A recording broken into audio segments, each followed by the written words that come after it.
Olá, boa noite. Policiais da Delegacia Especializada em Homicídios e Sequestros prenderam 2 homens acusados de serem pistoleiros de uma facção criminosa que atua principalmente no tráfico de drogas aqui no estado. Juntos, eles são acusados de mais de 20 homicídios. Everton Pereira de Souza, de 24 anos, conhecido como Chulé, e Caio Monteiro Pinheiro, de 25, foram apresentados na Delegacia Especializada em Homicídios e Sequestros esta manhã. Everton, que é suspeito de 15 homicídios desde 2015, tentava se disfarçar como motorista de micro-ônibus. E o comparsa, Caio, que andava como motoboy, é acusado de 6 assassinatos. Everton assumiu em depoimento à Polícia Civil ter cometido 9 homicídios. Já Caio negou as acusações. As vítimas seriam rivais de facção criminosa ou ainda ligadas ao tráfico de drogas. Segundo a polícia, ao todo, o grupo era composto por 6 pessoas. Além da dupla agora presa, 3 acusados estão foragidos e um já havia sido executado em meio à criminalidade. Ainda de acordo com a polícia, cada homicídio cometido pelos pistoleiros valia mais de R$500. E essa equipe ficava a serviço da facção criminosa que atua em nosso estado. O Everton vulgo Chulé, ele foi bem cooperativo, ele explicou tudo em detalhes, como funcionava. Uma vítima que teria tentado ficar com R$90 mil do crime organizado foi torturada e morta em 2015. O qual esse elemento, que era o Fabrício, ele teve a perna serrada, teve os dedos da mão e dos pés arrancados e foi enterrado de cabeça para baixo. Um duplo homicídio ocorreu no Pará entre os vários crimes registrados até esse ano. E na noite passada, um empresário de 58 anos foi morto com um tiro nas costas durante uma tentativa de assalto no bairro Nova Esperança, na zona oeste de Manaus. O crime chamou a atenção dos moradores do bairro Nova Esperança. O empresário, identificado como José Ronan, de 58 anos, foi morto com um tiro nas costas por 2 homens ainda não identificados. O crime ocorreu por volta de 8 horas da noite, quando o empresário de 58 anos estava com seu carro estacionado aqui nessa rua José Furtuoso, no bairro Nova Esperança. Foi quando foi atingido com um tiro. Testemunhas contam que ainda assim o empresário dirigiu até aqui essa rua com seu veículo, passou aqui pela Rua 3 e atingiu aquela mureta desta pizzaria. Moradores da área contam que após o empresário ser baleado, a mulher que estava com ele momentos antes do crime foi vista saindo do veículo calmamente, não aparentando nenhum tipo de preocupação com a vítima.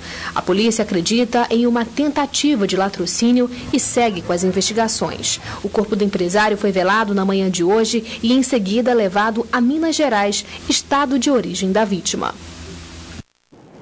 Uma mulher foi presa nesta quarta-feira no Aeroporto Internacional Eduardo Gomes após denúncias de que ela teria embarcado no município de Tefé portando uma mala de entorpecentes. Alessandra dos Santos Brito, de 28 anos, foi presa em flagrante por tráfico de drogas no saguão do aeroporto de Manaus. Ela estava com 12 quilos de maconha do tipo skunk. A mulher foi encaminhada para a audiência de custódia no Fórum Ministro Enoque Reis. Foi lançado na manhã de hoje o projeto Profuturo Aula Digital, que vai beneficiar mais de 60 mil alunos do ensino fundamental de 140 escolas municipais.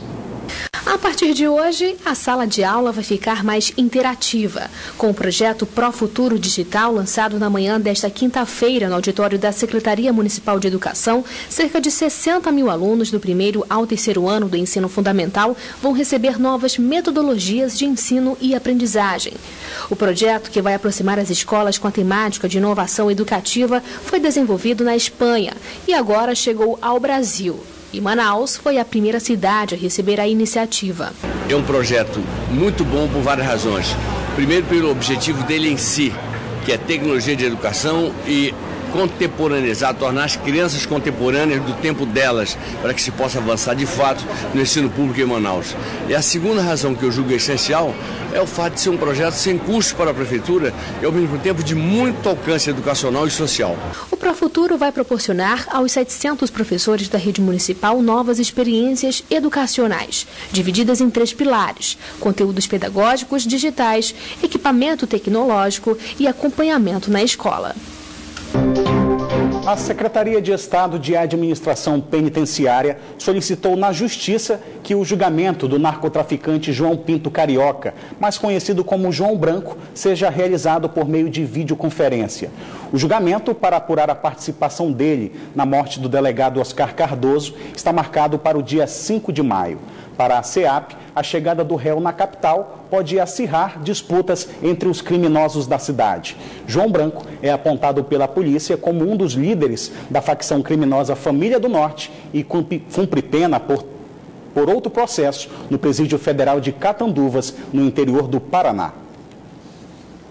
Pesquisadores da UEA desenvolveram uma tomada inteligente que permite monitorar em tempo real quanto cada aparelho está gastando de energia. O produto ainda precisa de alguns ajustes antes de ganhar o mercado. Quem é que não gostaria de controlar os gastos com energia elétrica dos aparelhos dentro de casa? Foi com esta ideia que pesquisadores da Universidade do Estado do Amazonas criaram um protótipo de gerenciamento do consumo de energia elétrica. Resumindo, uma tomada inteligente.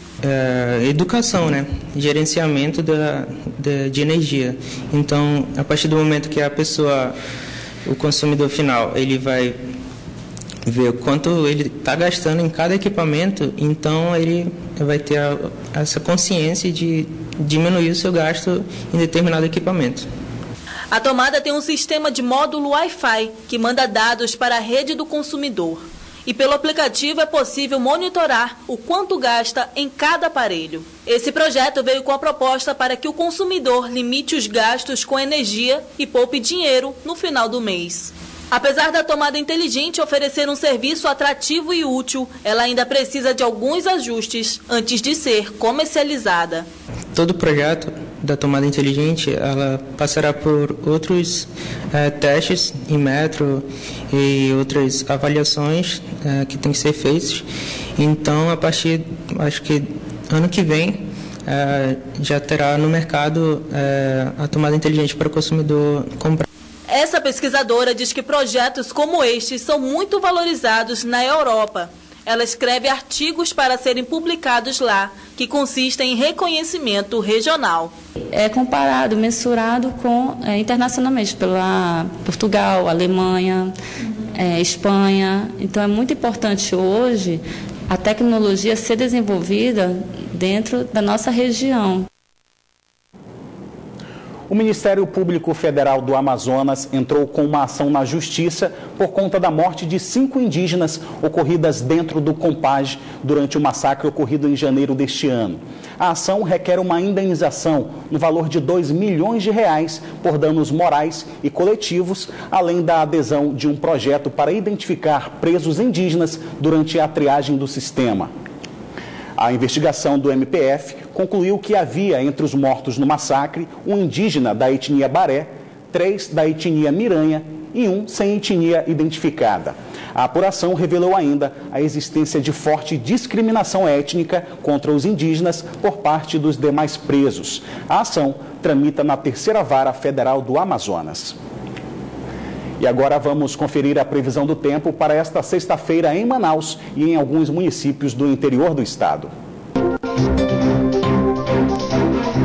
Em Manaus, a previsão é de tempo encoberto a nublado com pancadas de chuva. As temperaturas variam entre 23 e 32 graus. Em Apuí, o tempo fica encoberto com chuva. Temperatura mínima de 24 e a máxima de 30 graus. No município de Fonte Boa, a previsão é de muitas nuvens com possibilidade de chuva. As temperaturas variam entre 25 e 30 graus. A mesma previsão para o município de Itapiranga, onde as temperaturas variam entre 25 e 29 graus. A Polícia Civil prendeu hoje 2 mulheres acusadas de realizar roubos a residências na zona norte da capital. Elas são jovens, bonitas e estão sendo chamadas de musas do crime. Foi após aparecer neste vídeo furtando objetos de uma kitnet na zona norte de Manaus que as 2 mulheres começaram a ser investigadas pela polícia.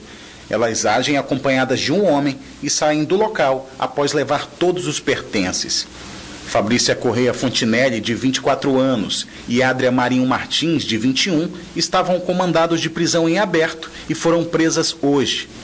A polícia acredita que elas fazem parte de um grupo criminoso especializado em roubos de residência e são acusadas de pelo menos 4 crimes. Elas utilizavam uma chave mestra para entrar nas casas. Fabrícia já responde um processo criminal por furto qualificado. A dupla, que já está sendo chamada de musas do crime, vai ser encaminhada para o Centro de Detenção Provisória Feminino. O Museu do Paço da Liberdade, no Centro Histórico de Manaus, está com uma exposição em cartaz que reúne peças de um colecionador apaixonado pelo livro Dom Quixote, do espanhol Miguel de Cervantes. A exposição é em homenagem aos 400 anos de morte do autor e ao Dia Internacional do Livro.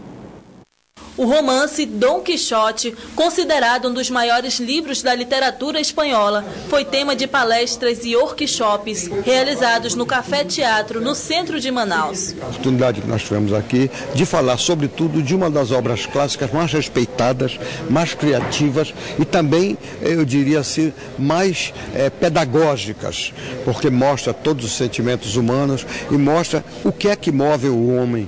Foram discutidas as considerações e peculiaridades da obra de Miguel de Cervantes. Que o Quixote é o primeiro romance moderno. Quais são essas características que provocam que exista um antes e um depois na história da literatura? É uma obra que foi adaptada algumas vezes para o cinema e uma das melhores adaptações foram feitas pelo Orson Welles. O Orson Welles, que é um cineasta de renome na história do cinema, tentou fazer essa adaptação, passou uns 30 anos trabalhando nela e nunca terminou. E um assistente de direção dele fez o desfecho nessa obra.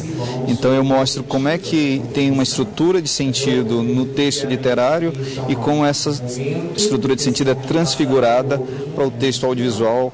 O Igor veio para aprender mais, a partir da visão dos professores e pesquisadores. Ele diz que essa obra aborda não só o contexto social, mas também o literal, na visão de outros escritores. Nós somos somente leitores, e quando nós temos esse olhar deles, nós percebemos a profundidade, nós percebemos o contexto social da obra. Esse evento faz parte das comemorações do Dia Internacional do Livro, que cai no domingo, dia 23 de abril, em homenagem aos 400 anos da morte de Miguel de Cervantes.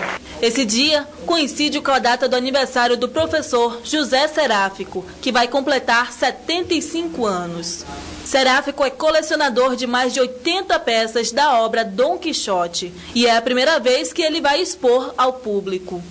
22 peças que remetem ao romance Dom Quixote estão expostas no Paço da Liberdade, no Centro Histórico de Manaus. Uma coleção de 30 anos do professor José Seráfico que vai estar disponível ao público até o dia 19 de maio. Um dos remédios para o mundo adoecer menos ou curar-se de certas doenças é a leitura, é o conhecimento da história e é, sobretudo, cultivar os bons valores que estão em Quixote. A Polícia Militar do Amazonas e o Corpo de Bombeiros realizam neste feriado prolongado a Operação Tiradentes. Mais de 7 mil homens irão reforçar a segurança na capital e nos municípios do interior do estado. As ações tiveram início na tarde desta quinta-feira e seguem até amanhã da segunda-feira. A Operação Tiradentes ocorre simultaneamente em todos os estados do Brasil e mais no Distrito Federal. A Polícia Militar e o Corpo de Bombeiros reforçam as ações de segurança nas áreas de maior incidência de homicídios e roubos, além de fiscalização nas rodovias e na Ponte Jornalista Felipe Dal. Estamos com cerca de 7 mil homens em todo o estado nesse reforço de policiamento, fazendo barreiras policiais, fazendo fiscalizações, orientações, blitz, que serão móveis essas blitz, também estaremos fiscalizando os coletivos, nos terminais de ônibus e também nos principais pontos comerciais. As principais saídas da cidade também, tanto na rodovia como no porto de Manaus, das embarcações, nós teremos policiamento também para fiscalização. Vão ser montadas barreiras policiais de fiscalização e redutores de velocidade em pontos estratégicos, além de ações mais enérgicas com atuação em becos, pontes e vielas e abordagens em casas noturnas e bares durante toda a madrugada. A operação está sendo realizada na área urbana e rural de Manaus, municípios da região metropolitana, além de Parintins e Tabatinga, com o reforço dos bombeiros. Nós iremos hoje começar esse trabalho, primeiramente, fazendo aí as prevenções nas orlas fluviais da nossa capital, a Ponta Negra. Nós estaremos aí fazendo também a parte preventiva nas rodovias, tanto rodovia federal quanto rodovia estadual, dando apoio aí ao serviço de segurança dessas rodovias, dando apoio ao policiamento rodoviário federal, dando apoio ao policiamento rodoviário estadual. Vamos estar trabalhando também, levando a sensação de segurança para as comunidades que fazem o uso de bares, casas noturnas, lugares onde concentra grande número de pessoas. A programação para marcar a Semana do Índio seguiu nesta quinta-feira com diálogos sobre os direitos dos povos indígenas. E a resistência de diversas etnias é retratada em obras de artistas que mostram com fidelidade representantes das nações indígenas que vivem na Amazônia.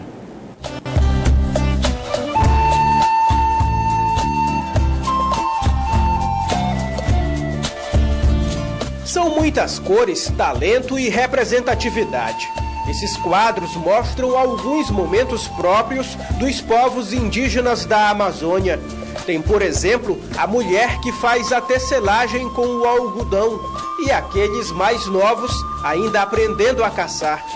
As obras são do artista parintinense Rubens Belém, que reforça o resgate histórico e a tradição para serem lembrados ao longo do tempo. A partir do momento que o artista se dispõe a retratar a vida, o cotidiano do povo indígena, é importante que ele procure saber como esse povo está vivendo hoje.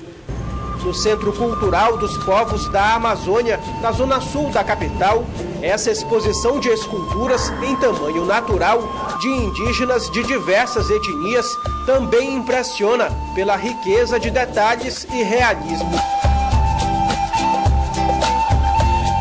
Que pertence ao autor Felipe Lettersten, filho de suecos, que dedicou boa parte da sua vida a esse trabalho. Uma produção de 162 esculturas, representando mais de 80 povos, mais de 80 etnias.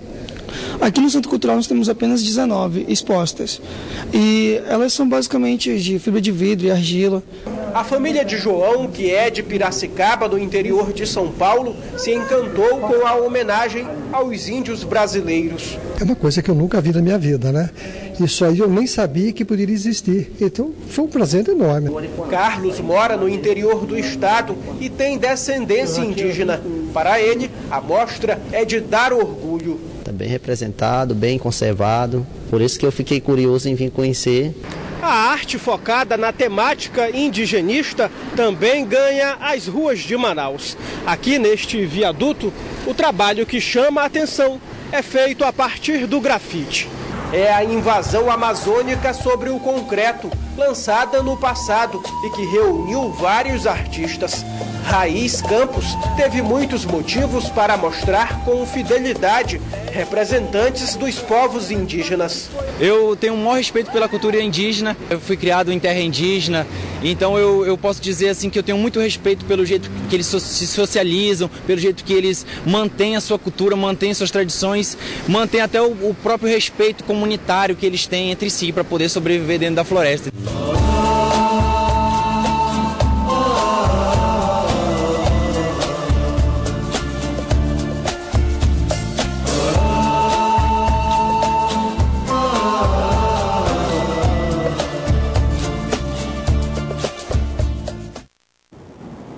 Belíssimos trabalhos. E ontem o Pop da Selva Arlindo Júnior fez um show beneficente no Teatro Amazonas. O novo trabalho tem um gosto especial porque marca a volta do cantor aos palcos após se recuperar de um câncer. Hoje à noite a dose se repete, dessa vez com a gravação do terceiro DVD da carreira do artista.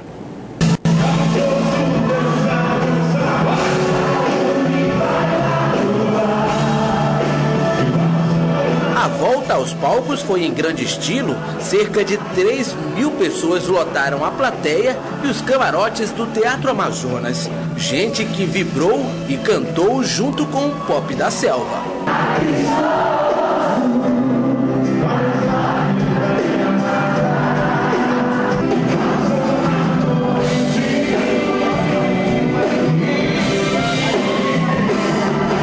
Que ele seja bem-vindo ao Pop da Selva. Eu sou do fã-clube dele, então eu acompanho o Arlindo tudo que é canto. Na plateia, entre os fãs de Arlindo Júnior, uma senhora que acompanha a vida do cantor desde a barriga.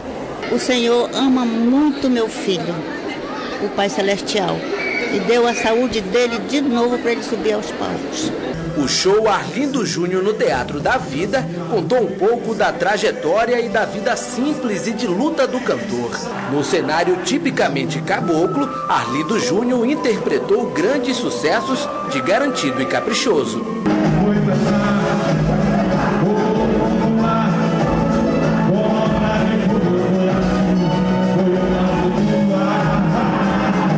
A gente se emociona porque a gente pensou que nunca mais ia conseguir fazer isso e hoje nós estamos realizando mais um sonho, é o recomeço. É o recomeço da minha vida como artista e aqui nesse palco que é mágico. O show marca um momento importante na carreira e na vida de Arlindo. No terceiro DVD da carreira, o Pop da Selva fez duetos inesquecíveis com outros cantores consagrados da toada.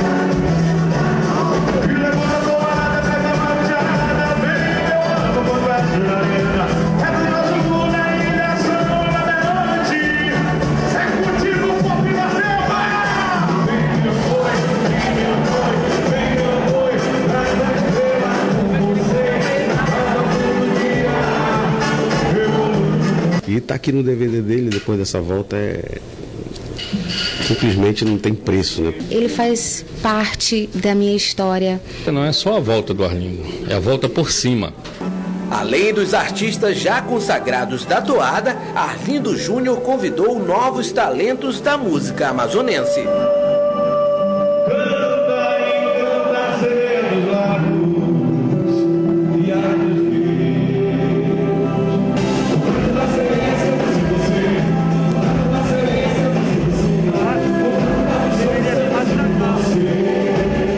Para mim é uma grande honra, eu fico muito emocionada de estar interpretando principalmente essa toada. E na gravação do DVD de um dos ícones do boi caprichoso, o que não poderia faltar era ele, o touro negro com estrela na testa.